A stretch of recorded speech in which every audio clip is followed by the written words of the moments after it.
திருக்குறளின் தாக்கம் தரும் நெறிமுறை பாடம்.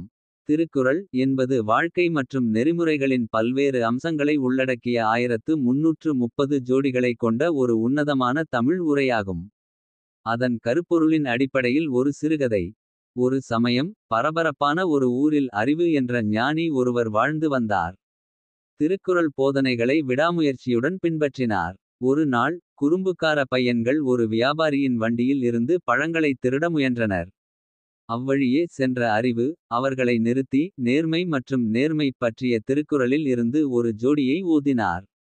அவரது வார்த்தைகள் சிறுவர்களின் இதயங்களை தொட்டன. அவர்கள் நெறிமுறை நடத்தையின் முக்கியத்துவத்தை உணர்ந்தனர்.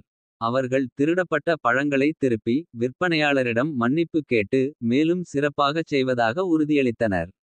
அறிவின் ஞானமும் திருக்குறளின் ஞானமும் இந்த இளம் பிரச்சனையாளர்களை பொறுப்புள்ள நபர்களாக மாற்றியது. நகரத்தில் நீடித்த தாக்கத்தை ஏற்படுத்தியது.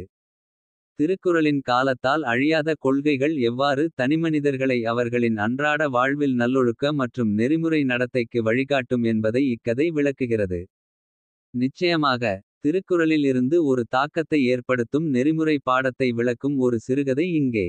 ஒரு சிறிய கிராமத்தில் மீரா என்ற இளம் பெண் வாழ்ந்து வந்தாள். அவளுடைய அழகு மற்றும் வசீகரம் ராஜ் மற்றும் கார்த்திக் என்ற இரண்டு நண்பர்கள் உட்பட பலராலும் அவள் பாராட்டப்பட்டாள். நண்பர்கள் இருவரும் மீராவின் மீது ஆழ்ந்த பற்று கொண்டிருந்தனர். ஒரு நாள் மீரா தனது குடும்பம் பொருளாதார சிக்கலில் சிக்கியபோது ஒரு கடினமான சூழ்நிலையை எதிர்கொண்டார். அவளுடைய குடும்பத்தை ஆதரிக்க அவளுக்கு உதவி தேவைப்பட்டது. ராஜ் மற்றும் கார்த்திக் இருவரும் அவளுக்கு உதவ தயாராக இருந்தனர். இருப்பினும் மீரா ஒரு சங்கடத்தை எதிர்கொண்டார். சுயநலமின்மையின் முக்கியத்துவத்தை வலியுறுத்தும் திருக்குறளில் இருந்து ஒரு ஜோடியை அவள் நினைவு கூர்ந்தாள். தனிப்பட்ட ஆசைகளுக்கு மேல் பிறர் நலனில் கவனம் செலுத்த வேண்டும். இந்த நெறிமுறை பாடத்தால் ஈர்க்கப்பட்ட மீரா ஒரு முடிவை எடுத்தார். ராஜ் மற்றும் கார்த்திக்கின் முன்னேற்றங்களை அவள் மறுத்துவிட்டாள். மேலும் அவளுடைய குடும்பத்தின் நலனில் கவனம் செலுத்த தேர்ந்தெடுத்தாள். அவர்களின் நிதி நிலைமையை மேம்படுத்த கடுமையாக உழைத்தாள். அவளது தன்னலமற்ற செயல் ராஜ் மற்றும் கார்த்திக் மீது ஆழமான தாக்கத்தை ஏற்படுத்தியது. சுயநலமின்மைக்கு முன்னுரிமை அளிப்பதன் முக்கியத்துவத்தை அவர்கள் உணர்ந்தனர் மற்றும் தனிப்பட்ட ஆசைகளை விட தேவைப்படுபவர்களுக்கு உதவுகிறார்கள். மீராவின் செயல்களால் ஈர்க்கப்பட்ட அவர்கள் அவளுடன் சேர்ந்து அவளது குடும்பத்திற்கு உதவினார்கள். மேலும் அவர்கள் தங்கள் சவால்களை சமாளித்தனர். சுயநலமின்மை பற்றிய திருக்குறளின் சக்திவாய்ந்த பாடத்தையும் தங்களுக்கு மட்டுமல்ல அவர்களைச் சுற்றியுள்ள சமூகத்திற்கும் பயனளிக்கும் நெறிமுறை தேர்வுகளை செய்ய தனிநபர்களை எவ்வாறு பாதிக்கலாம் என்பதை இந்த கதை விளக்குகிறது. பரபரப்பான நகரத்தில் செல்வத்திற்கும் செல்வாக்கிற்கும் பெயர் பெற்ற அருண் என்ற வெற்றிகரமான வணிகர் வாழ்ந்து வந்தார். இருப்பினும் அவர் தனது இரக்கமற்ற வணிக நடைமுறை களுக்காகவும் அறியப்பட்டார். பெரும்பாலும் எல்லாவற்றிற்கும் மேலாக லாபத்தை ஈட்டினார். ஒரு நாள் அவர் திருக்குறளில் இருந்து அனைத்து நடவடிக்கைகளிலும் நேர்மை மற்றும் நேர்மையின் முக்கியத்துவத்தை வலியுறுத்தும் ஒரு ஜோடியை கண்டார். இந்த ஜோடி அவருடன் ஆழமாக எதிரொலித்தது. மேலும் அவர் தனது சொந்த செயல்களை கேள்வி கேட்கத் தொடங்கினார். அருண் தன் போக்கை மாற்ற முடிவு செய்தான். அவர் தனது ஊழியர்களை நியாயமாக நடத்தத் தொடங்கினார். நேர்மையாக தனது வரிகளை செலுத்தினார். மேலும் தொண்டு நிறுவனங்களுக்கு பங்களிக்கத் தொடங்கினார். காலப்போக்கில் அவரது நற்பெயர் இரக்கமற்ற தொழிலதிபராக இருந்து மரியாதைக்குரிய மற்றும் நெறிமுறை தலைவராக மாறியது. அவரது மாற்றம் அவரது சொந்த வாழ்க்கையை மேம்படுத்தியது மட்டுமல்லாமல் வணிக சமூகத்தில் உள்ள மற்றவர்களையும் பின்பற்ற தூண்டியது. நேர்மை மற்றும் நேர்மை பற்றிய திருக்குறளின் பாடத்தின் தாக்கம் அருணின் வாழ்க்கையை மாற்றியது மட்டுமல்லாமல் வணிக உலகில் நேர்மறையான மாற்றத்தையும் ஏற்படுத்தியது. நெறிமுறை நடைமுறைகளையும் பொறுப்பான தலைமையையும் மேம்படுத்தியது. அதே நகரத்தில் அருணின் மாற்றத்தை கேள்விப்பட்ட மாயா என்ற இளம் தொழிலதிபர் வாழ்ந்து வந்தார். அவரது கதை மற்றும் திருக்குறளில் இருந்து நெறிமுறை பாடம் ஆகியவற்றால் ஈர்க்கப்பட்டு அவர் தனது சொந்த தொழிலை தொடங்க முடிவு செய்தார். மாயாவின் வணிகம் நேர்மை மற்றும் சமூக பொறுப்பு ஆகியவற்றின் அடிப்படையில் கட்டமைக்கப்பட்டது. அவர் தனது ஊழியர்களை மரியாதையுடன் நடத்தினார். அவர்களுக்கு நியாயமான ஊதியம் வழங்கினார். மேலும் தனது செயல்பாடுகளில் சுற்றுச்சூழல் நிலைத்தன்மைக்கு முன்னுரிமை அளித்தார். அவரது வணிகம் சீராக வளர்ந்தது. மேலும் அவர் நெறிமுறை தொழில்முனைவோருக்கு ஒரு முன்மாதிரியானார். நகரத்தில் உள்ள மற்ற இளம் தொழில்முனைவோர் அவரது வெற்றி மற்றும் நெறிமுறை மதிப்புகளால் பாதிக்கப்பட்டு அவரது முன்மாதிரியை பின்பற்றத் தொடங்கினர். திருக்குறளின் நெறிமுறை பாடங்களின் தாக்கம் நகர் முழுவதும் பரவிக்கொண்டே இருந்தது. நெறிமுறை நடைமுறைகள் அவர்களின் நற்பெயருக்கு மட்டுமல்ல. நீண்ட காலத்திற்கு அவர்களின் அடித்தளத்திற்கும் பயனளிக்கும் என்பதை வணிகங்கள் உணரத் தொடங்கின. பரபரப்பான நகரத்தில் மாயாவின் நெறிமுறை வணிக நடைமுறை களின் செல்வாக்கு தொடர்ந்து வளர்ந்து வந்தது.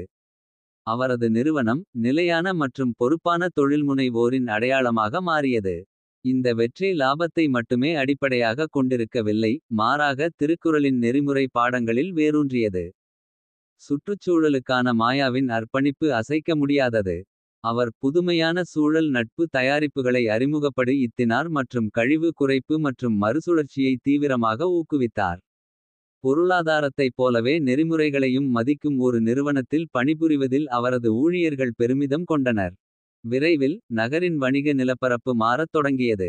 மற்ற தொழில்முனைவோர் மாயாவின் வெற்றியை கவனித்து. தங்கள் சொந்த வியாபாரத்தில் இதேபோன்ற நெறிமுறை நடைமுறைகளை செயல்படுத்தத் தொடங்கினர். ஒருமைப்பாடு மற்றும் பொறுப்பு பற்றிய திருக்குறள் பாடம் ஒரு நேர்மறையான சிற்றலை விளைவை உருவாக்குகிறது. உள்ளூர் சமூகமும் மாயாவின் பெருந்தன்மையால் பயனடைந்தது. அவர் கல்வித் திட்டங்களுக்கு நிதியுதவி செய்தார். உள்ளூர் தொண்டு நிறுவனங்களுக்கு ஆதரவளித்தார் மற்றும் வழக்கமான சுற்றுச்சூழல் விழிப்புணர்வு பிரச்சாரங்களை ஏற்பாடு செய்தார். சமூக பொறுப்புணர்வு இப்போது நகரத்தின் வணிக கலாச்சாரத்தில் வேரூன்றியிருந்தது. நெறிமுறை வணிக இயக்கம் நகரத்தில் வேகம் பெற்றதால். அது உள்ளூர் அரசாங்கத்தின் கவனத்தை ஈர்த்தது. திருக்குறளின் போதனைகளால் ஈர்க்கப்பட்ட மாயா மற்றும் பிற நெறிமுறை தொழில்முனைவோர் கொண்டு வந்த நேர்மறையான மாற்றங்களை நகரத்தின் தலைவர்கள் அங்கீகரித்தனர். இதற்கு பதிலளிக்கும் விதமாக சிட்டி ஆஃப் எதிக்ஸ் முன்முயற்சியை தொடங்க முடிவு செய்தனர். இது நகரத்தை நெறிமுறை நிர்வாகத்திற்கு ஒரு முன்மாதிரியாக மாற்றுவதை நோக்கமாக கொண்டது. திருக்குறளின் நெறிமுறை கோட்பாடுகளை நகரத்தின் கொள்கைகள் மற்றும் நடைமுறைகளில் ஒருங்கிணைப்பதே குறிக்கோளாக இருந்தது. இந்த முன்முயற்சியின் கீழ் சூழல் நட்பு வணிகங்களை ஆதரிப்பதற்கும். நியாயமான வர்த்தகத்தை ஊக்குவிப்பதற்கும். அனைத்து பரிவர்த்தனைகளிலும் வெளிப்படைத்தன்மையை உறுதி செய்வதற்கும். புதிய விதிமுறைகள் அறிமுகப்படுத்தப்பட்டன.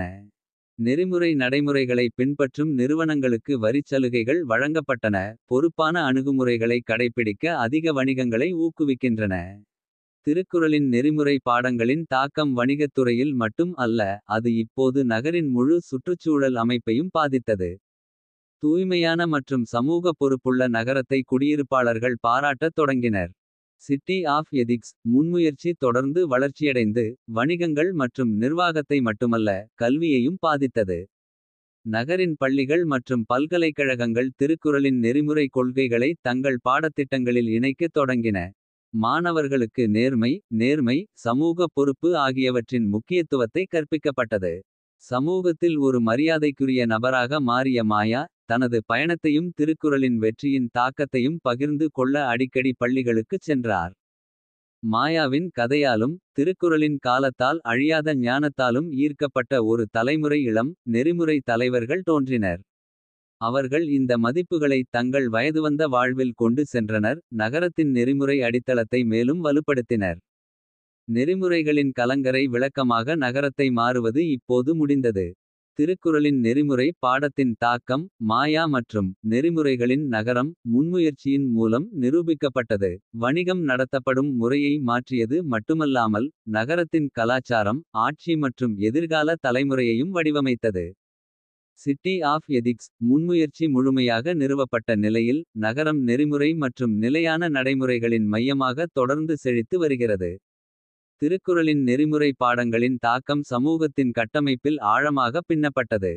நெறிமுறை தரங்களை நிலைநிறுத்தும் நிறுவனங்களை நுகர்வோர் தீவிரமாக ஆதரிக்கத் தொடங்கியதால். சிறிய மற்றும் பெரிய வணிகங்கள் செழித்து வளர்ந்தன.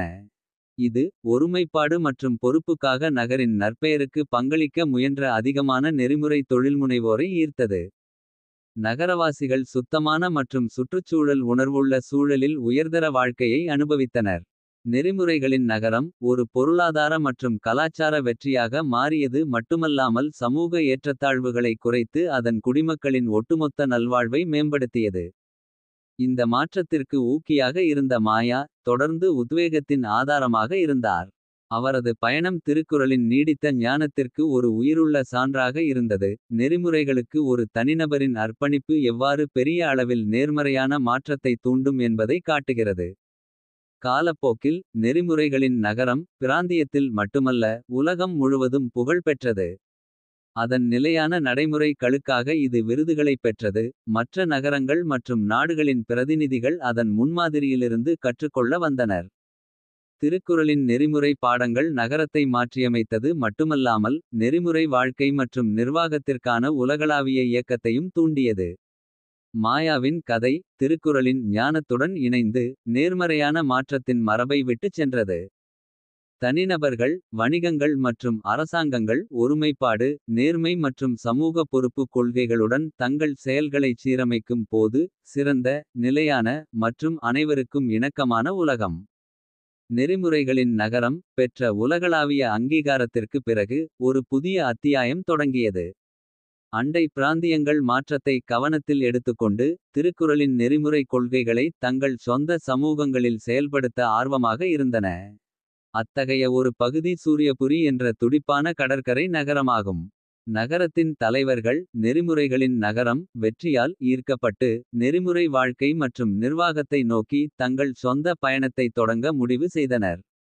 நெறிமுறை நடைமுறைகளுக்கான தூதராக மாறிய மாயாவிடம் அவர்கள் வழிகாட்டுதலை நாடினர். திருக்குறளின் ஞானத்தை பரப்புவதில் எப்போதும் ஆர்வம் கொண்ட மாயா. தனது அனுபவங்களையும் நுண்ணறிவுகளையும் சூரியபுரியின் தலைவர்களுடன் பகிர்ந்து கொண்டார். திருக்குறளின் நெறிமுறை கொள்கைகளை ஊர் ஏற்றுக்கொண்டதால். சூரியபுரியில் ஒரு நேர்மறையான மாற்ற அலை அலையடிக்கத் தொடங்கியது. வணிகங்கள் நிலையான நடைமுறைகளை பின்பற்றத் தொடங்கின. கல்வி நிறுவனங்கள் நெறிமுறை போதனைகளை இணைத்தன. மேலும் சமூக பொறுப்பில் கவனம் செலுத்தும் சமூகம் தலைமையிலான முயற்சிகள் செழித்து வளர்ந்தன. திருக்குறளின் தாக்கம் மிக்க நெறிமுறை பாடம் கதையின் சீசன் 3. சூரியபுரி அதன் மாற்றும் பயணத்தை தொடங்கும்போது. நெறிமுறைகளின் நகரத்தின் விதியை ஏற்கனவே வடிவமைத்த காலமற்ற நெறிமுறை பாடங்களால் தாக்கம் செலுத்துகிறது.